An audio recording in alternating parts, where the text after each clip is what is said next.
Hola, ¿cómo estás? Hoy por fin podemos iniciar a escribir este libro de manera conjunta. Mirá, ya tengo las primeras páginas. Bueno, como yo ya te dije, este es un libro en el que quiero tratar de plasmar desde un punto de vista filosófico, usando las herramientas o los conceptos que nos dejaron filósofos, para poder entender el pensamiento o la enseñanza que nos deja Simón en su Evangelio. Simón, recordá, que es el autor del Evangelio de Juan. Mi idea es tratar de ir entre leyéndote un poco y contando, con pequeñas intervenciones, también para que puedas ver más o menos lo que tengo escrito, para que puedas hacer tus aportes o si tenés que hacer alguna corrección o alguna sugerencia, para que puedas hacerlo. Así que bueno, empecemos.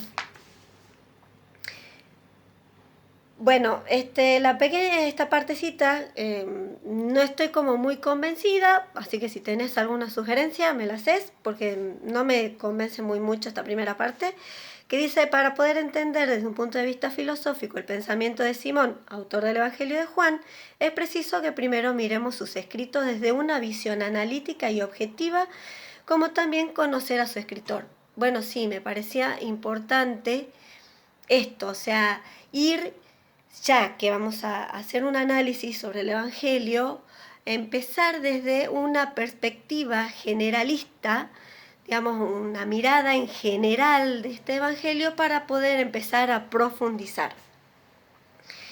Si bien yo en la intérprete ya te he contado un poco de manera generalizada sobre el Evangelio de Juan, pero bueno, es importante volver a traerlo y plasmarlo en este libro, porque en definitiva se va a tratar sobre este autor y sobre este Evangelio. En el Evangelio de Juan nos encontramos con otro esquema de escritura, a diferencia de los sinópticos Mateo, Marcos y Lucas.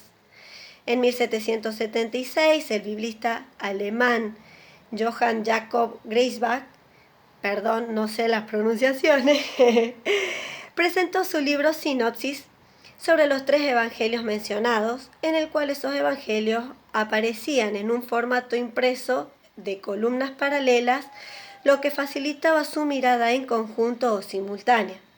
Así se ponían de manifiesto fácilmente sus semejanzas y sus diferencias. El estudio de Griesbach ganó popularidad en el ambiente académico, lo que llevó a llamar sinópticos a los evangelios de Mateo, Marcos y Lucas cuando se los menciona en conjunto.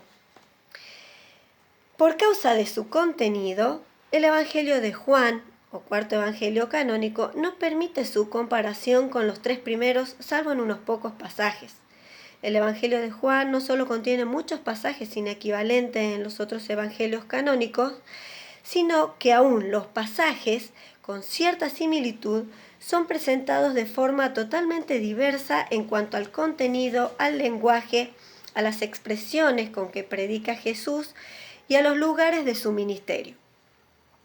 En los sinópticos, el misterio que envuelve la divinidad de Jesús está siempre presente. En cambio, en Juan, la divinidad de Jesús aparece y se manifiesta de forma directa. En los sinópticos nos encontramos con parábolas, pero en Juan vemos grandes sermones. No podemos tomar como referencia comparativa la obra de Pablo, pues del Jesús histórico da solo referencias de su muerte, aunque es innegable que Pablo puso las bases que fundaron el cristianismo. O sea, me parecía importante mencionar esto de Pablo porque dentro de lo que es el Nuevo Testamento es una figura muy importante, digamos, los escritos de Pablo, pero no se los puede poner en comparación con los evangelios porque casi no narra nada de la historia de Jesús. Y me parece que el mensaje fundamental tiene sus raíces en la historia misma de Jesús. Por lo tanto, es imprescindible hablar desde esa base, desde la historia de Jesús. Por eso Pablo no sería relevante en este análisis. Ahora cabe preguntarse, ¿por qué es tan diferente el Evangelio de Juan respecto a los sinópticos? Antes de responder esa pregunta, es necesario saber quiénes fueron los autores de cada uno de los evangelios. Mateo. Una tradición muy antigua atribuyó este evangelio a Mateo, el apóstol publicano. Hoy en día, sin embargo, una serie de razones convincentes sugiere que su autor fue un cristiano de la segunda generación, proveniente del judaísmo de la diáspora. Compuso su obra en griego utilizando los materiales de Marcos, el primer evangelio que se escribió, e inspirándose también en otra tradición escrita, hoy perdida, conocida como Documento Q. Marcos. Desde siempre se le ha llamado según San Marcos, atribuyendo la autoría a un discípulo de Pedro, el mismo Juan Marcos que se nombra en el libro de los Hechos. Bueno, ahí doy las referencias sobre estos escritos. Y que envía saludos en Colosenses, Filemón y en la primera de Pedro. Aunque tal atribución no es absolutamente cierta, tampoco hay razones suficientes ni convincentes para negarlas. Lucas. La tradición lo ha titulado según San Lucas, dando así su autoría al médico de Pablo. Doy también ahí unas referencias. Y por último está el Evangelio de Juan.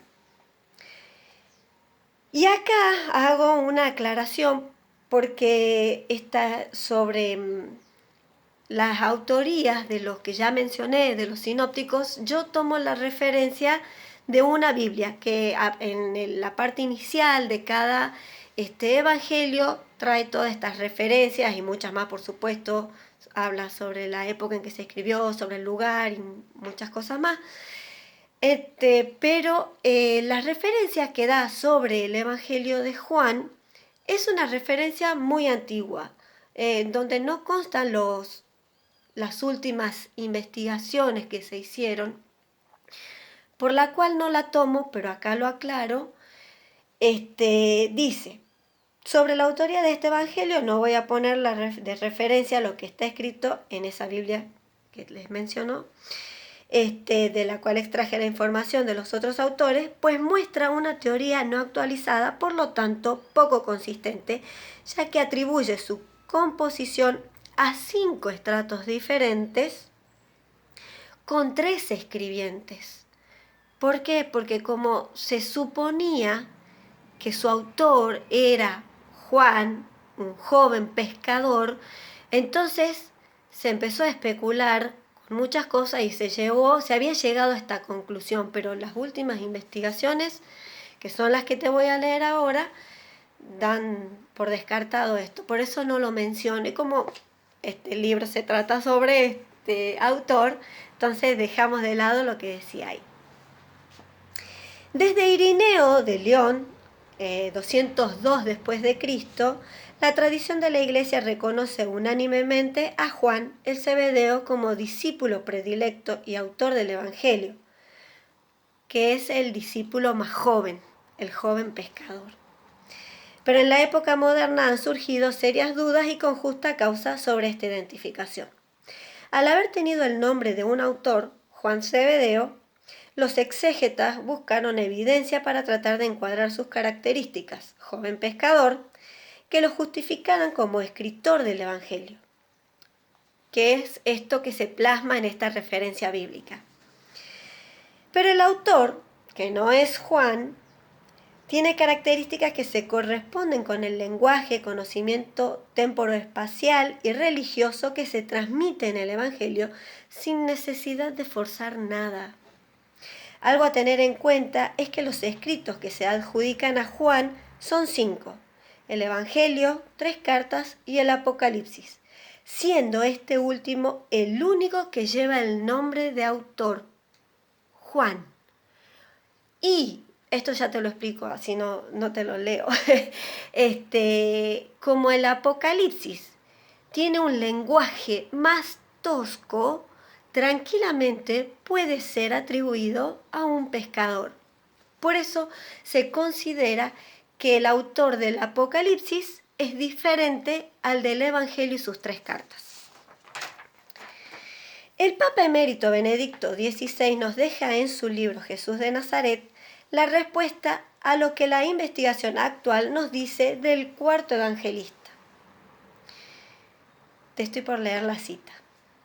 Pues bien, ha confirmado definitivamente y ha profundizado lo que también Bultmann en el fondo ya sabía, que el cuarto evangelio se basa en un conocimiento extraordinariamente preciso de lugares y tiempo que solamente pueden proceder de alguien perfectamente familiarizado con la Palestina del tiempo de Jesús.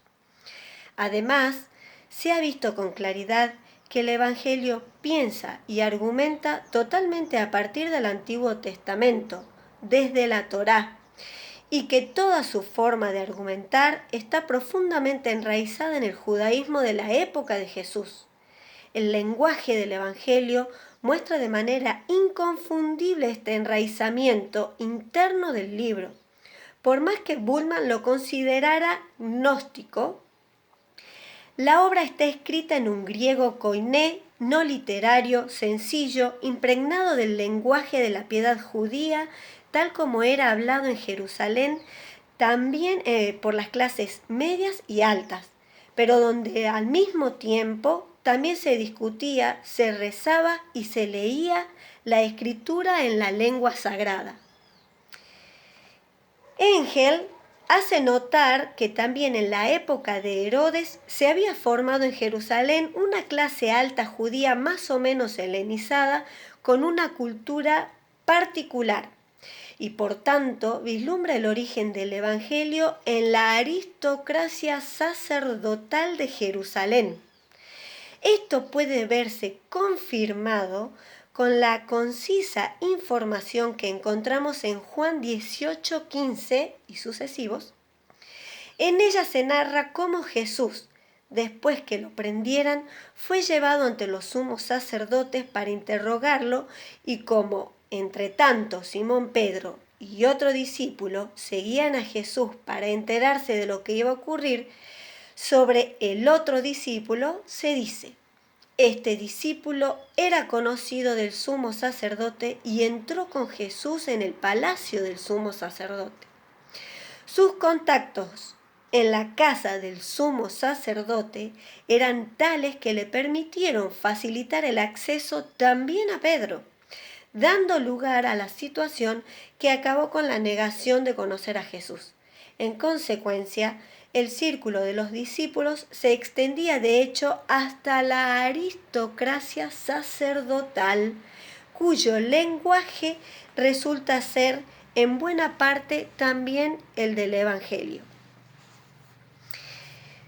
Ahora bien, el Evangelio de Juan declara explícitamente que fue escrito por el discípulo amado por Jesús, por lo que se ha hecho un gran esfuerzo para determinar de qué persona podría tratarse. Y con todo lo expuesto anteriormente podemos concluir que el Evangelio de Juan es el único evangelio escrito por un discípulo directo de Jesús. En cambio, los otros no. Por más que se dice, y acá también te lo digo,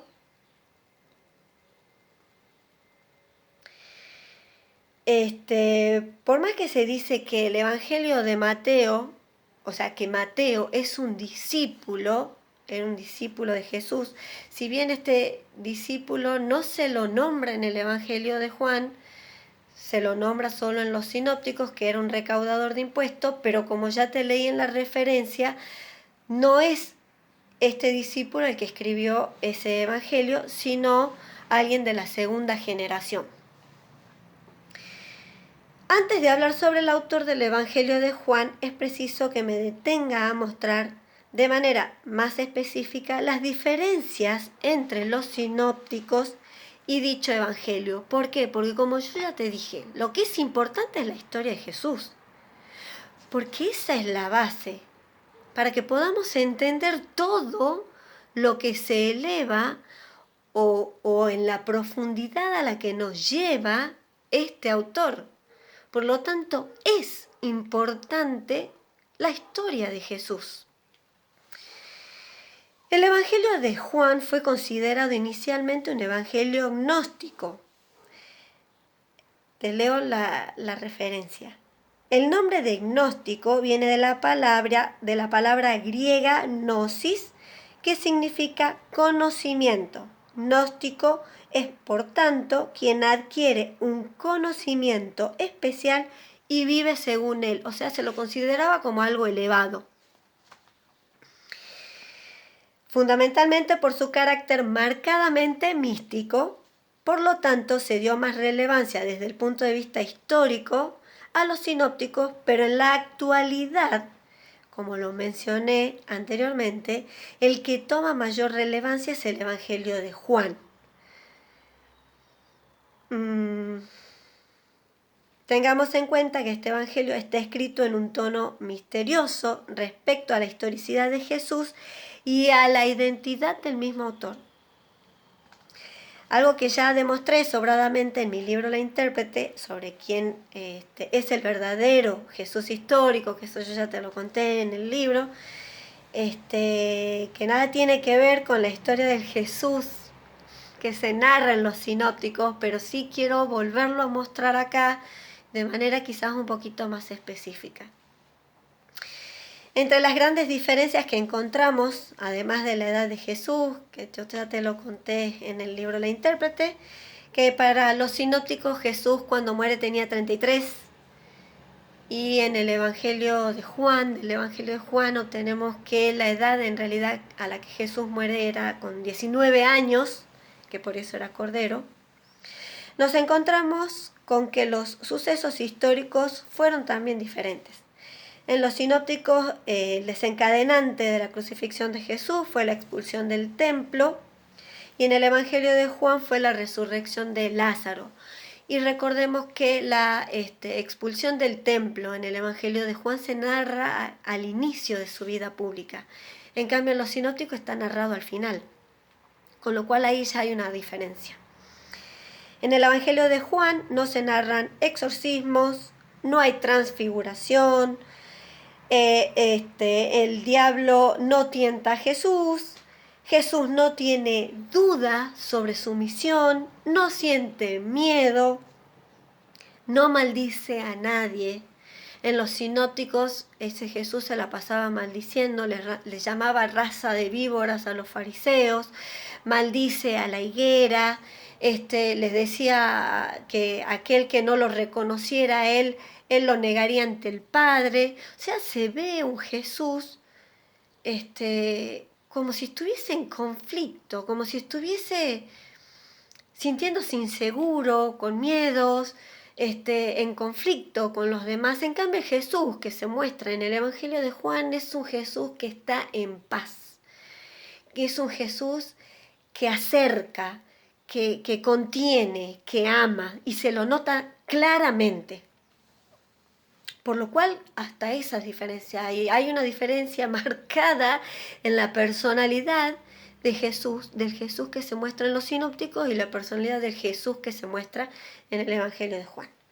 Estas grandes diferencias entre el Evangelio de Juan y los sinópticos, y teniendo en cuenta que los autores de los sinópticos no fueron discípulos directos de Jesús, incluso Mateo, supuesto discípulo de Jesús, no es nombrado entre los discípulos que se narran en el Evangelio de Juan, puede deberse casi con total certeza, lo digo, a que confundieron en la transmisión de los hechos de boca en boca las historias de Jesús de Nazaret, exclusivo del Evangelio de Juan, y Jesús Barrabás, que los sinópticos mezclan las historias de ambos Jesús, y por lo tanto Pablo transmitió el mismo error. Y a partir de acá vamos a continuar después, seguramente la próxima semana. para que no se nos haga tan largo. Si tenés alguna sugerencia, alguna corrección que quieras hacer, gustosa, me encantaría recibirla.